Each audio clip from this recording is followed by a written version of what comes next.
So there's been talk about a rise of anti-Hindu sentiment, but if you go back through history, you can see that this is a constant. So there's escalating cycles and spirals of communal violence that have been going on for centuries. So people talk about there's a rise of anti-Hindu sentiment. Well, actually, it's more like that it's coming out into the public domain and we can now see it.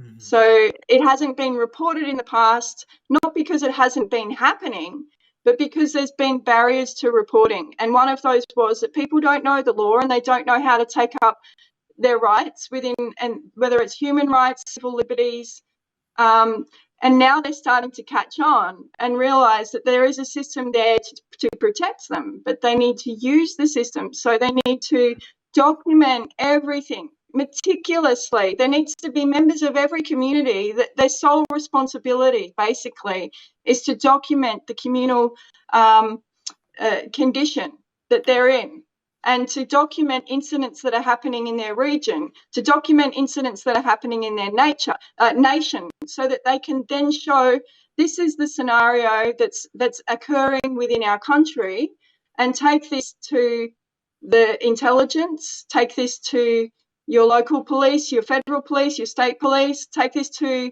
your community safety officers in your locality, and then start having this conversation about how to protect our communities, because they can then go into your temples, they can go into your community spaces, and they can teach people things like how to protect yourself within the bounds of the law, which is different in every country, in every state. So they need to be very localized about building this relationship. Are they being more proactive? We're hearing a lot of talking about things on the net, which is great. We're hearing a lot about awareness raising. We're seeing incidents happening, quite confronting incidents happening.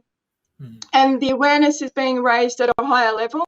So there may be diplomatic statements that are coming out, for example, on the Bangladesh pogrom.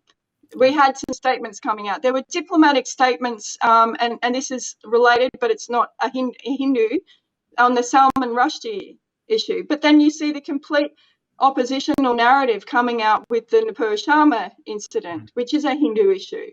So there's still a lot of injustice and inequity of how the media treat different situations, and they have been quick to blame Hindus. So the media, do I think that things are improving? I think people need to understand what anti-Hindu sentiment and Hinduphobia actually mean historically.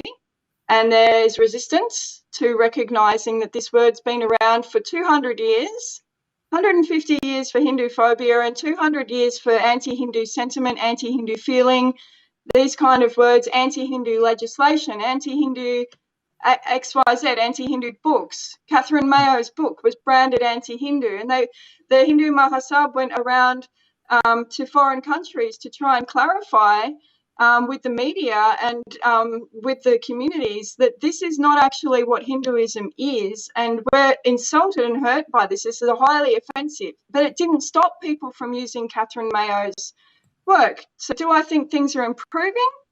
I think we have a legacy of injustices. And I do see that bringing the issue to the United Nations from India was absolutely fantastic. And we do need to look at other forms of religiophobia that are non-Abrahamic, and all of them, and include all of those, as our prerogative and as our agenda. But I do think we need to start funding institutions, think tanks, researchers, and to work within their discipline, not outside of it, because we see a lot of hogwash coming out about what these things mean, and people love that. They click on it. It's like, you have any incident and it's been reported in a very polarized way, and that suits a lot of people's appetites, because they want to feel like, we want to get back at these people a little bit. We feel hurt. We want a bit of to assert ourselves back into the discourse. But if you don't put the facts down, because nobody's collecting them, and you don't know if you're not reporting them in this sort of factual way, then human rights observers can't do anything with it. So if you stick on terms like this is love jihad instead of sex trafficking, A human rights organisation is going to read that, and they're not going to know. They're just going to read all of the other propaganda that says that love jihad is a conspiracy theory. But we know it's happening. Forced conversions and abductions are happening all around South Asia. But for some reason, whenever they cross the border into India, everything becomes a big conspiracy, and an Islamophobic conspiracy. Like, we need to use the correct terminology and start on Twitter being very careful about how we word our tweets, because our outrage should be directed at something which is an offence.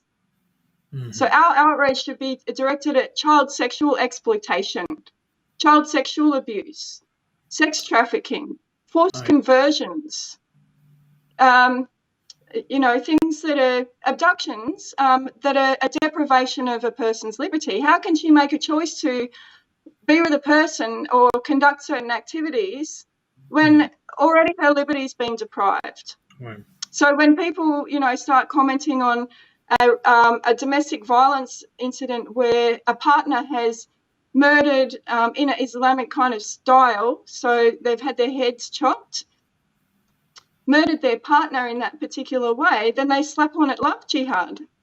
But there's so much more to that is actually recognisable to the Western authorities. They say, you don't listen to us. That's because there's language barriers. So use the correct terminology and put the facts and nothing more than the facts.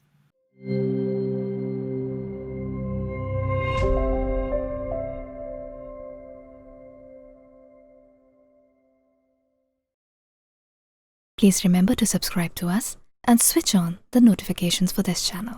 For our other social media links, more content, and to support our work, please visit citti.net. Dhanyavad. Namaskar.